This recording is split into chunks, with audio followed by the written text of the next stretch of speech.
Hey, you guys.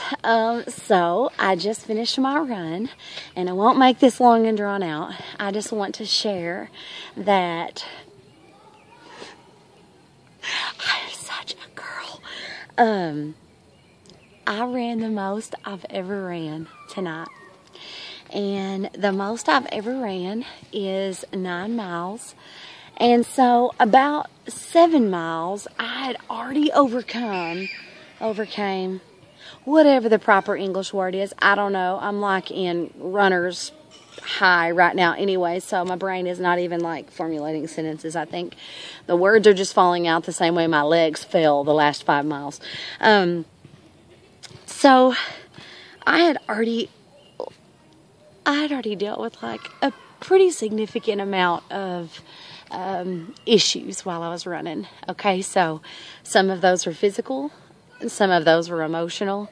Some of the physical ones were that after my walk last night with Liberty Claire on my back, I had some issues with my knee and the top of my right foot.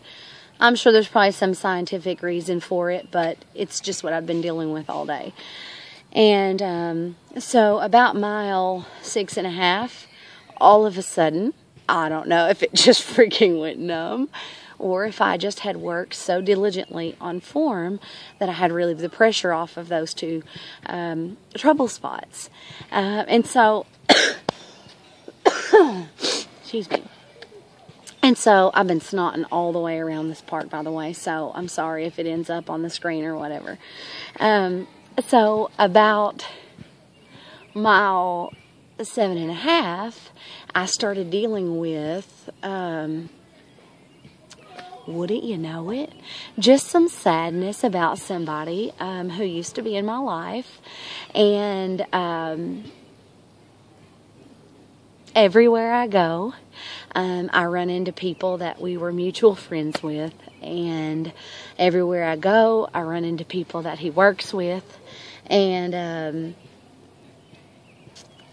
so I just started dealing with just sadness. I think that sometimes we lie to ourselves, and this is what I got from my run today. Besides being overwhelmed, and I'm going to make you wait till the end of the video to tell you how far I ran, because I must not like that. I think a lot of times we actually lie to ourselves, and we say that if something still makes us sad, that somehow we haven't dealt with it. And I don't believe that's true. I know full well that the man that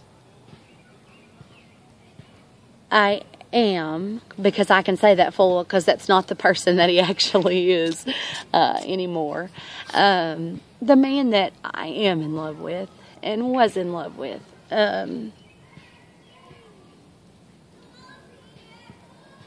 was all that I'd ever even thought to dream of. All of it. And I think because I'm such a positive person, that it was just natural to go through all of that really positive. And sure, I cried myself to sleep a couple of nights. Okay, my kids would probably tell you it was like 5 nights. And it was just so easy to be angry and to be hurt and to deal with all those other emotions that I don't know that I ever let myself be sad. And so from mile 7.5 to mile 9, I let myself be sad. All you guys are probably listening to this and you're probably like, that's so stupid.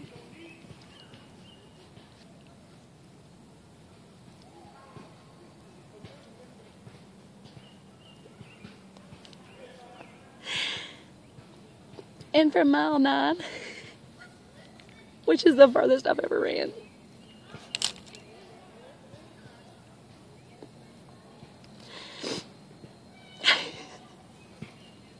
to mile 10.15, yes,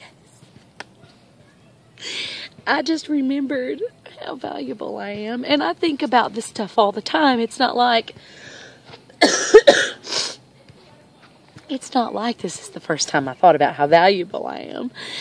I think it was just really, really, really important to go through those emotions and then to freaking push myself to that next level. Actually, the last few times that I ran 9 miles, I had more oomph at the end of it. But because of just different excuses or a few aches and pains, I would quit. And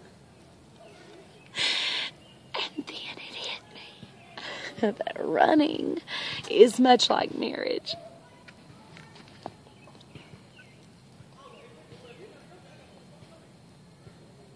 And so, if times get hard and things get confusing and life happens and you've got quit in you, your marriage is never going to work. I don't have any quit left in me. So, what I know is that today I became a better wife. Today I became a better wife for the person that I will spend the rest of my life with.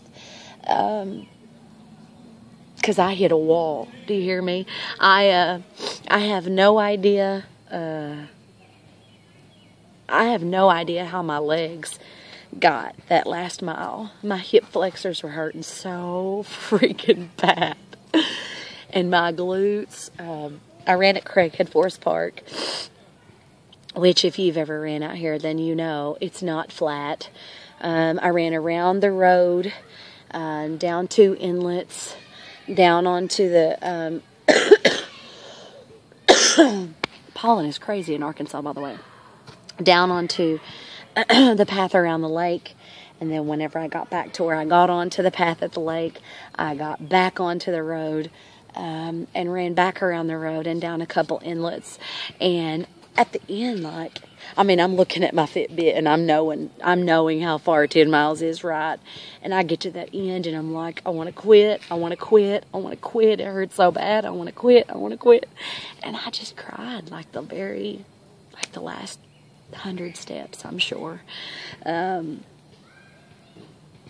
And there may not be a single person out here who knows what I just went through, but I do. And there might be nobody else in this world who knows what you're going through and knows the fight that you have in you to overcome, to just rise above, to just press on, to go further, to dig deeper.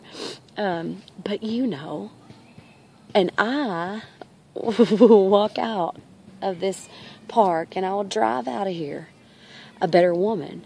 Not that I wasn't better already, I'm just more aware of my better. I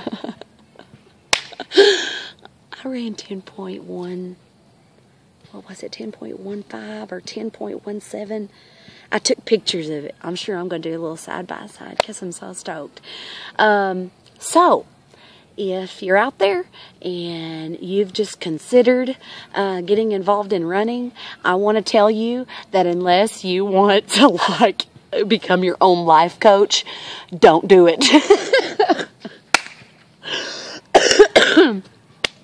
Don't do it unless you want to